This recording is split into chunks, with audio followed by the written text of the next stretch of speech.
Let's open our Bibles to Proverbs 5 for the public reading of the scripture.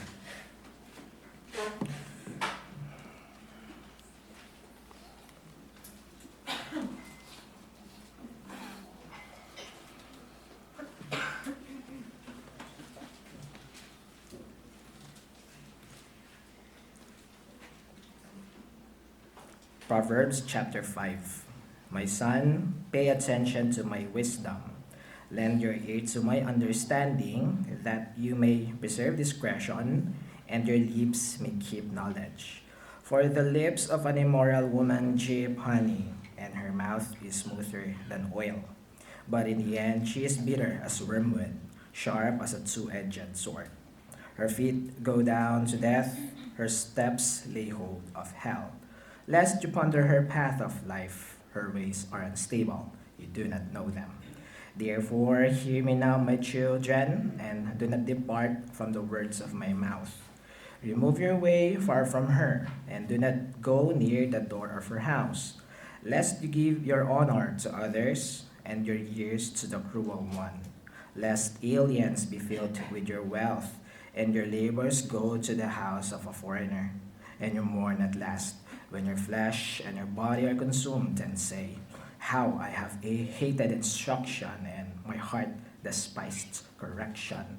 I have not obeyed the voice of my teachers, nor inclined my ear to those who instructed me. I was on the verge of total ruin in the midst of the assembly and congregation. Drink water from your own cistern, and running water from your own well. Should your fountains be dispersed abroad, streams of water in the streets, let them be only your own, and not for strangers with you. Let your fountain be blessed, and rejoice with the wife of your youth. As a loving deer and a graceful doe, let her breasts satisfy you at all times, and always be enraptured with her love. For why should you, my son, be enraptured by an immoral woman, and be embraced in the arms of a seductress? For the ways of man are before the eyes of the Lord, and he ponders all his paths. His own iniquities entrap the wicked man, and he is caught in the cords of his sin. He shall die for lack of instruction, and in the greatness of his folly he shall go astray. Now, sa buong kabanata na to, even sa ating KJV, no, parang isa lang yung main content niya, which very plain, obvious, and simple naman na pag-exhort ulit ng may akda to not commit or avoid adultery. So, natalakay na natin yan sa chapter 2. So, kumbaga same lang yung magiging comment ko sa kabuuan. Pagtuunan na lang natin ng konting pagtatalakay, yung medyo controversial sa sa chapter na to, which is yung verses 15 through 20, no. So mga unang naka-enkwentro nito, kasi yung controversial siya, or sa panahon natin ngayon parang rated SPG siya, no. Kasi nabanggit yung private part of a woman dito, lalo na ang connotation pa nito is parang adult na yung female dito.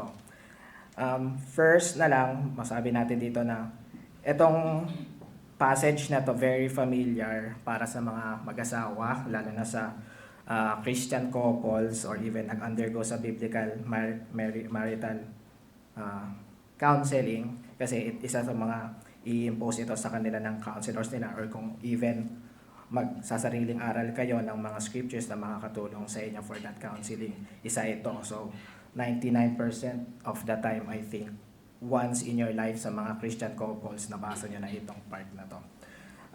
So controversial siya, no, in a sense na, kasi nga nabanggit yung parang mature content siya. Although, yes, talagang pang mature content siya, pero linawin lang natin yung mga bagay-bagay dito. Siyempre, firstly, still part of the Holy Scriptures ito.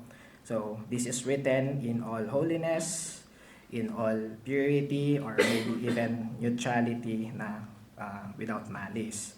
But then, secondly, kailangan natin din isaalang-alang yung pag-interpret nito kung paano din isinulat yung estilo ng Proverbs, which is, di ba, poetical yung book. So, poetical siya, part siya ng books of poetry. Therefore, yung, lalo na specific kasi, di ba, yung verse 19, dito nabanggit siya. Pero saan basahin natin tulad yung private part of a woman, yung chest part niya, no? A loving deer and a graceful doe. So, inaral ko rin siya. Yung sa panahon pala nila, ay di ko na alam kung ngayon. Pagdating sa poetry pala, a deer or a doe represents or signifies beauty.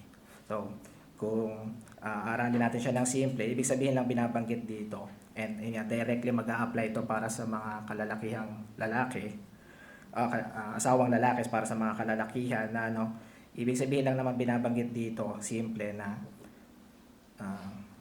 your wife and bilang nababanggit dito in her human anatomy para sa ganong specialty na ginawa ng Lord ay masatisfy ka, i-cherish mo siya para kadikit na kadikit ito nung inaral na pinag-aaralan natin sa Colossians and Ephesians, which na-amaze ako kasi parang mahal na mahal talaga ng ating Diyos yung mga kalalakihang asawa dito kasi nag-connect din siya dito, nag-connect siya. So, yun yung exhortation dito na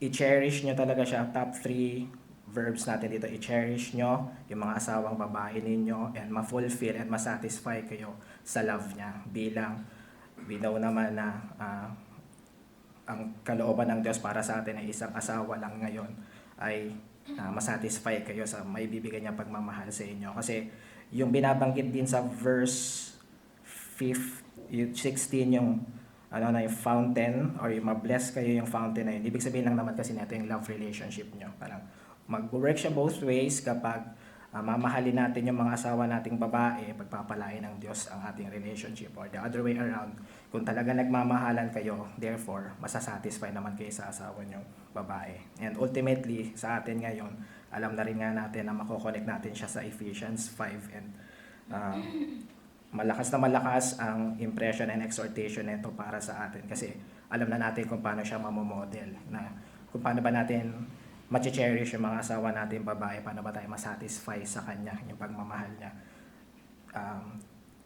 Sa principle ng Ephesians 5, pero kumbaga, paano ba minamahal ng Lord Jesus ang kanyang church?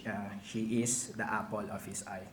Talagang, yun yan, nabanggit na ating pastor kanina, tender, loving siya and focus talaga siya sa kanyang wife. And yun yung magiging siguro mabanggit na lang natin dito sa at least pa controversial passage na ito. One thing lang din kasi hindi naman din ito parang yung negative nga yung dating kasi hindi pa parang Holy Scripture yan pero parang mafo-force tayo na lalo na sa mga kalalakihan na mag-isip ng hindi maganda, malaswa, mahalay dahil yun nga parang mature content yung nababanggit dito. Well, two things. Siyempre yung sinulatan naman, ayun nga, may mature content naman siya, tama. Pero, kasi kung maalala nyo, yung history na pagkasulat ng Haring Solomon sa book na ito, bata-bata pa siya. Ngayon, it is well studied and believed na yung son na sinusulatan niya dito, kung bata-bata pa ang Haring Solomon, yung literal or biological son niya sinusulatan niya dito, mas bata pa. Believed siya na kung hindi teenager, mas bata pa. So, kumbaga, kung i-exhort niya to sa anak niya, di ba, ang interpretation na natin, more on futuristic na siya. Parang general lang talaga. So, hindi naman niya basta sasabihin na mag-contemplate ka or i-meditate mo, i-cherish mo yung asawa mo kung wala naman siya kasawa pa nun. So, yun yung pinaka-principle lang dito. And yun nga, pagdating sa ating mga Kristiyano, alam na natin or mas maganda madagdag pa natin to sa kaalaman natin patungkol dun sa teachings ng Ephesians 5, in which I will end yung ginagamit kong isang study book para sa Proverbs na to ay basahin ko exactly for the exact quotation ng Charles Bridges ito. So, he said, I quote, please listen, na regard her as the special gift of thy father's hand. Cherish her with gentleness and purity. Whatsoever interrupts the strictest harmony in this delicate relationship opens the door to imminent temptation.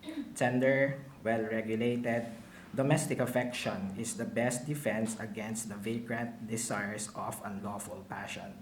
Yea, it is consecrated by the Word of God itself to the high purpose of shadowing out the great mystery, loving and cherishing our own flesh, even as the Lord, the Church. May the Lord bless the reading of His sacred Scripture.